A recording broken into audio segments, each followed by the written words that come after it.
अक्सर हमारे गर्दन में दर्द होने लगता है और वो बढ़ते बढ़ते कंधों तक पहुंचने लगता है, फिर कंधों से हाथों में और हाथ के पंजे तक आने लगता है। वो क्यों होता है? वो होता है नर्व के पिंच हो जाने से, जो हमारी स्पाइन्स में बने गैप से बाहर निकली होती हैं। तो और वो जो गैप होते हैं वो जब दब जाते हैं या छोटे हो जाते हैं तो वो नर्व पिंच होने लगती हैं। तो चलिए फिर कुछ एक्सरसाइज, स्ट्रेचिंग और फ्लॉसिंग हम करेंगे जिनसे उन नर्व्स को हम छुड़ा सकें और उनको हील कर सकें। तो चलिए फिर वीडियो स्टार्ट करते हैं। अब इस एक्सरसाइज में आपको क्या करना है कि आपको बेड पे या चौड़ी सी कोई बेंच हो या सोफा हो जिसमें आपकी गर्दन नीचे लटक सके थोड़ी, तो आपको ऐसी पोजीशन बनानी है। बेड पे करिएगा, मैं ये जिम बेंच पे कर रहा हूँ, ये पतली इस पे अपना करिएगा, ये तो मैं आपको बस दिखाने के लिए कर रहा हूँ। तो इसको आप ऐसे इस पोजीशन में रहना है जिससे आपकी गर्दन पीछे जा सके। अब आपको क्या करना है कि चिन टक कर लेनी है ऐसे, और पीछे दोनों हाथ से सपोर्ट देना है। गर्दन के नीचे वाले हिस्से को दोनों हाथ से पकड़ ले, चिन आपकी टक रहेगी और आपको नीचे थोड़ा सा नीचे जाना है, बस। अब आपको क्या करना है, जहां से आपने गर्दन के जो निचले वाले हिस्से में से जो दोनों हाथों से आपने पकड़ रखा है, वहां से आप थोड़ा सा इसको दबाएंगे और चिन आपकी बाहर निकलेगी। और दोनों हाथों को ऊपर उठाने की हल्की सी कोशिश करिए। आपकी चिन जो है वो आपकी बॉडी से दूर चली जाएगी इस तरह से। अब इस पोजीशन के बाद आपको दोनों हाथों से अपनी गर्दन उठाने की कोशिश करनी है, हल्के से धीमे से इस तरीके से इसको उठाने की कोशिश करनी है। बहुत ज़्यादा ताकत ना लगाइएगा, बस हल्का सा, जिसमें जहाँ तक आपको दर्द ना हो रहा हो उतना ही करिएगा और इसको उठाने की ऐसे कोशिश करनी है। और ये आपका जो है, ये आपका पूरा फॉर्म जो है ये पूरा हो चुका है। तो ये आपकी एक्सरसाइज एक है, तो इसको आप 10 बार कर सकते हैं। धीमे धीमे आपको एक्सरसाइज करनी है। इस एक्सरसाइज में हमको क्या करना है, एक हमको टेबल चाहिए या कोई चीज़ चाहिए, बेड हो चाहे कुछ भी हो, उस पर आप आराम से अपनी कोहनी ऐसे रख सकें। और साथ में आपको एक टॉवेल चाहिए होगी, हाथ पोंछने के लिए जो टॉवेल होती है वो काम कर देगी आपका। बस ये थोड़ी लंबी होनी चाहिए कि आप अपनी गर्दन पे ऐसे लपेट के दोनों हाथों से ऐसे पकड़ सकें। फिर आपको किस पोजीशन में बैठना है, आपको घुटनों पे ऐसे बैठ जाना है और पैर पीछे ऐसे निकाल लें। एड़ियाँ आपकी ऐसी रहेंगी जैसे आपको दिख रही हैं इसमें। अब हम क्या करेंगे, एक्सरसाइज की थोड़ा सा पोजीशन ऐसे बना लीजिए जिससे आपको स्ट्रेचिंग अच्छी मिले। तो हम चलिए थोड़ा सा ऐसे हो जाते हैं और अब हम टॉवेल को लपेट लेंगे गर्दन के पीछे से और दोनों हाथों से हम इसको अपनी गर्दन जो है हल्का सा आगे की तरफ पुश करेंगे और इसको करते रहेंगे। ये लगातार कंटिन्यूस, ये आगे हमारी पावर जो हाथ से है वो आगे की तरफ लगती रहेगी और हमारा जो बट है उसको हम एड़ियों की तरफ ले जाएंगे और एड़ियों की तरफ ले जाने की कोशिश करेंगे जितना हम ले जा सकते हैं। तो हम जब एड़ियों के पास हमारा जब जो बट है वो पहुंच रहा है तो हमको एक स्ट्रेचिंग सी हो रही है, इसमें गर्दन में हो रही है और बैक में भी हमारे स्ट्रेचिंग सी महसूस हो रही है। तो ये इसको आप 20 से 30 सेकेंड्स तक कर सकते हैं और 20 से 30 सेकेंड्स के बाद फिर इसको आप रिपीट कर सकते हैं 5-6 बार, जितने बार आपका मन करे। और जब दोबारा आप करें तो और पीछे जाने की कोशिश करें। जैसे आपने 20-30 सेकेंड्स कर लिए, फिर आप दोबारा इसको जब करें तो और बट को अपने और पीछे ले जाने की कोशिश करें और एड़ियों के पास और ले जाने की कोशिश करें और दोनों हाथों से आप गर्दन को आगे की तरफ तौलिए से पुश भी करते रहेंगे साथ में। तो ये आपको 20-30 सेकेंड्स ऐसे ही करना है। तो ये एक्सरसाइज भी हमारी इस तरह से होगी और इससे भी आपको काफ़ी रिलीफ मिल सकता है। थोड़ा आप इसको करते समय आप गर्दन को थोड़ा सा रोटेट भी कर सकते हैं। मतलब आप ये एक्सरसाइज करते समय आप थोड़ा सा लेफ्ट मोड़ के फिर आप ऐसे पीछे की तरफ जाइए या राइट थोड़ी सी रोटेट करके पीछे की तरफ जाइए, तो कभी कभी ये भी काफ़ी अच्छा काम कर जाती है।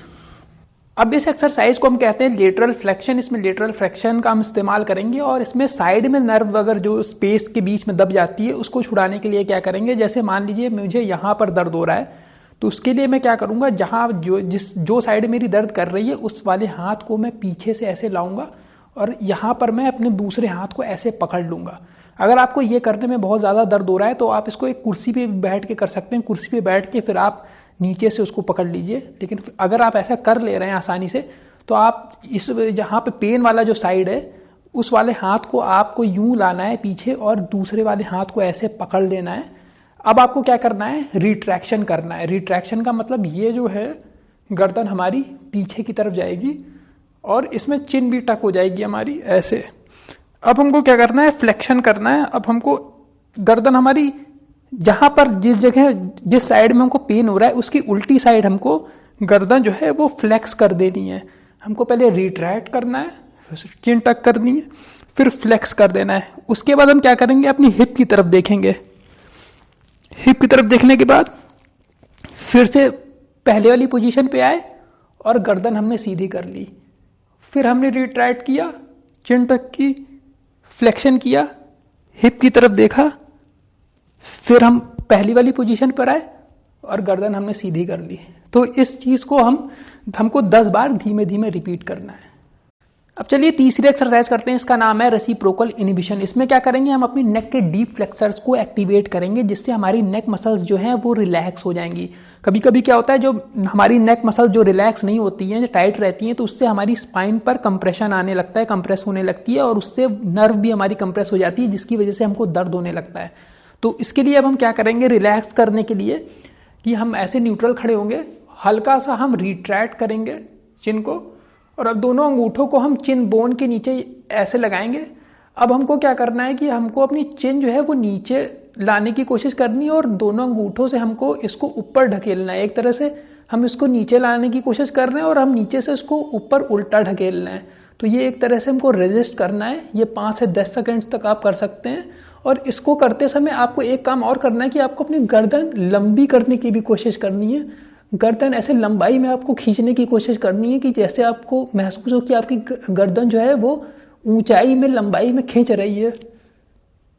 तो ऐसा आपको 5 से 10 सेकंड तक करना है, और इसको आप 8 से 10 बार रिपीट कर सकते हैं। तो ये एक एक्सरसाइज है। बाकी बहुत ज़्यादा अगर आपको पेन है तो आप जानते हैं आपको क्या करना है, आपको जाना है डॉक्टर के पास।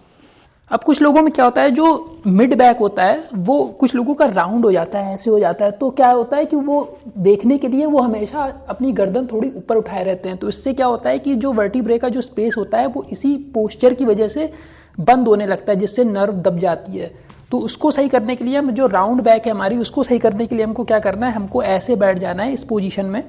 अगर आप इस पोजीशन में नहीं बैठ सकते हैं तो आप कुर्सी पे भी कर सकते हैं, लेकिन अगर आप ऐसे कर सकते हैं तो ये बेटर रहेगा आपके लिए। आपको ऐसे इस पोजीशन में बैठ जाना है और अपने हाथ अपने घुटनों के सामने यूं रख लेने हैं। इसमें आपकी चिन जो है वो टक रहेगी।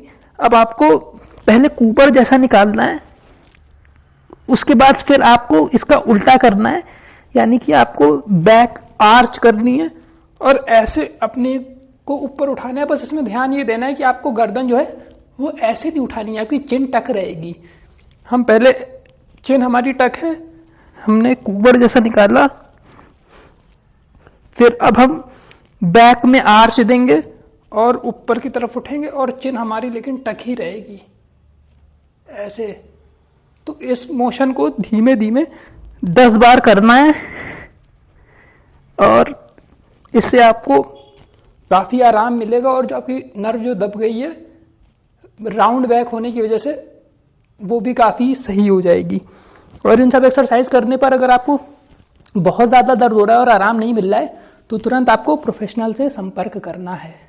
तो अब नर्व कंप्रेशन हो जाने की वजह से हमारे हाथों में जो दर्द आता है, अब हम उसकी खास बात करेंगे, उस पर अब हम ध्यान देंगे। तो उसके लिए अब हम क्या करेंगे, स्ट्रेचिंग करेंगे और फ्लॉसिंग करेंगे, नर्व फ्लॉसिंग करेंगे। तो जो हमारे जो नेक से जो हाथ तक जो नर्व गई होती है वो 3 होती हैं। एक होती है मीडियन नर्व, एक होती है अल्नर नर्व, और एक होती है रेडियल नर्व।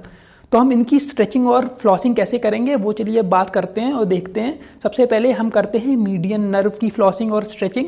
तो मीडियन में क्या करना है, आपको ऐसे सीधे खड़े हो जाना है और हाथ को आपको ऐसे करना है एकदम सीधे। आपकी एल्बो सीधी रहेंगी, कोहनी आपकी सीधी रहेगी। अब आपको उंगलियों को जो है वो जमीन की तरफ मोड़ देना है और हाथ को पीछे की तरफ थोड़ा सा ले जाना है। अब ये हाथ नीचे डाउन आएगा थोड़ा सा, बस अब यही पोजीशन आपकी रहेगी। अब आपको क्या करना है, जो अपोजिट साइड में आपको गर्दन ऐसे टिल्ट करनी है। तो ये आपकी स्ट्रेचिंग भी हो गई है, और अब जो हम ये टिल्ट कर रहे हैं बार बार, ये हो रही है हमारी फ्लॉसिंग। और फ्लॉसिंग हम 2-3 तरीके से कर सकते हैं। या तो हम गर्दन ऐसे टिल्ट करके कर सकते हैं, या तो हम गर्दन यहाँ पर रोक लें और हम अपनी एल्बो ऊपर नीचे कोहनियों को मोड़कर फ्लॉसिंग कर सकते हैं। या तो हम गर्दन इधर टिल्ट किए रहें, एल्बो हम स्ट्रेट रखें और हम ये पंजों को ऐसे ऐसे करके भी फ्लॉसिंग कर सकते हैं। तो ये थी हमारी मीडियन नर्व की फ्लॉसिंग और स्ट्रेचिंग। अब बात करते हैं अल्नर नर्व की। अब हम अल्नर नर्व की स्ट्रेचिंग और फ्लॉसिंग करेंगे। इसके भी सिम्टम्स वही हैं, बस इसमें खास तौर पर ये छोटी वाली उंगली और ये बीच वाली, इसमें सुन्नपन ज्यादा आ जाता है जब हमारी अल्नर नर्व कंप्रेस होती है। तो इसके लिए हम क्या करेंगे, स्ट्रेचिंग और फ्लॉसिंग में हम पहले ये साइन बनाएंगे, बढ़िया वाला जिसको कहते हैं बढ़िया, ये वाला साइन हम बनाएंगे। और अब हमको क्या करना है, ये उंगलियों को जमीन की तरफ यूं मोड़ने की कोशिश करनी है, जमीन की तरफ इनका डायरेक्शन करने की कोशिश करनी है और इनको कान के पीछे ऐसे रख लेना है, चिपका लेना है। अब हमको क्या करना है, बस अब कुछ नहीं, अब हमको ये हेड अपना टिल्ट करना है, जैसे हमने अपनी पहली वाली एक्सरसाइज में किया था वैसे ही अब हमारा हेड टिल्ट रहेगा। तो ये हमारी स्ट्रेचिंग हो गई। और फ्लॉसिंग, हम इसको बार बार सर को इधर ले जाएंगे, फिर सीधा कर देंगे, टिल्ट करेंगे, सीधा करेंगे। तो ये हमारी हो गई फ्लॉसिंग। तो इसको करने से धीमे धीमे आपका जो ये यहाँ पे जो सुन्नपन पड़ जाता है, खासतौर पर इन दोनों उंगलियों में, और बाकी जो दर्द वगैरह होता है आपके फोर आर्म में और ये पूरे हाथ में, उसमें आपको काफी राहत मिलेगी। तो अब हम करने जा रहे हैं रेडियल नर्व की फ्लॉसिंग और स्ट्रेचिंग। तो रेडियल नर्व जब कंप्रेस होती है हमारी, तो हमको क्या होता है कि हमारे कंधे में दर्द महसूस होता है, कोहनियों में दर्द महसूस होता है, फोर आर्म्स में होता है और हाथ के ऊपरी हिस्से में कुछ लोगों को महसूस होता है दर्द, और दर्द के साथ वही सुन्नपन और झुंझुनाहट, वो सब चीजें रहती हैं। तो इसमें क्या करेंगे, ये जो स्ट्रेचिंग है ये काफी कुछ मीडियन नर्व की जो स्ट्रेचिंग फ्लॉसिंग हमने की थी उसी तरीके की है।